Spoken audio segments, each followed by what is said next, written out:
పైన బ్యాగ్లో ఉండొచ్చు.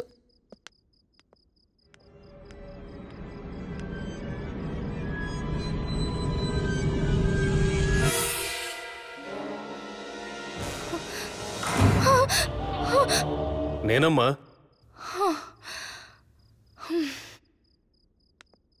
అమ్మగారు, అది ఎందుకో భయపడుతున్నట్టున్నారు. ఏం లేదు, పైకెళ్ళాలి. నాతో పాటు వస్తావా? పదండమ్మా. ఏంటో శబ్దాలు? ఈ గెస్ట్ హౌస్కి వచ్చినప్పటి నుంచి ఏదేదో జరుగుతుంది. నాకైతే ఏమీ అర్థం కావడం లేదు. ఇక్కడ ఏం జరుగుతుందో ఏంటో ఎవరికీ తెలియడం లేదు. శబ్దాలు, ఏం మాట్లాడవేంటి? శబ్దాలు, శబ్దాలు, శబ్దాలు. ఇతను కూడా నాలాగా భయపడి పారిపోయాడా?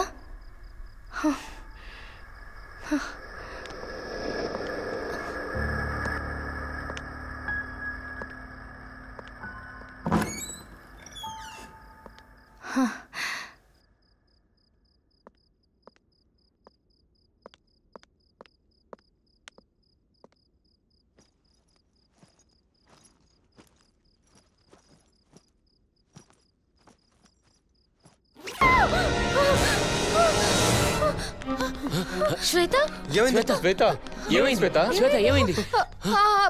బ్యాగ్లో దెయ్యం ఉంది. దయ్యమా?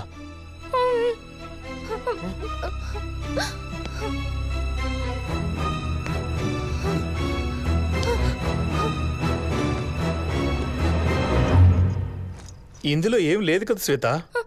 లేదానంద్, ఇందాక ఆ బ్యాగ్లో చూశాను. అయినా నువ్వు ఒంటరిగా ఇక్కడికి ఎందుకు వచ్చావు? నాకు తోడుగా శబ్దాలు కూడా వచ్చాడు, కానీ మధ్యలోనే వెళ్ళిపోయాడు. నీ వెంట శబ్దాలు కూడా వచ్చాడా?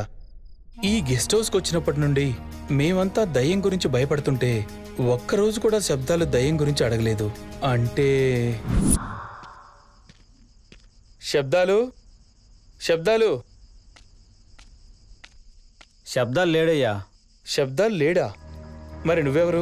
శబ్దాలు 2 రోజుల నుంచి కనబడట్లేదంట. ఓనర్ గారు నన్ను వాచ్మెన్గా వెళ్ళమంటే వచ్చానయ్యా. ఏంటి, శబ్దాలు 2 రోజుల నుంచి కనపడట్లేదా? అవునంటయ్యా. ఇందాకేమో శ్వేత శబ్దాలు నా వెంట వచ్చాడంది, వీళ్ళేమో 2 రోజుల నుంచి కనపడట్లేదు అంటున్నారు. ఇంతకీ ఇక్కడ ఏం జరుగుతుంది? అసలు శబ్దాలు ఏమైనట్టు?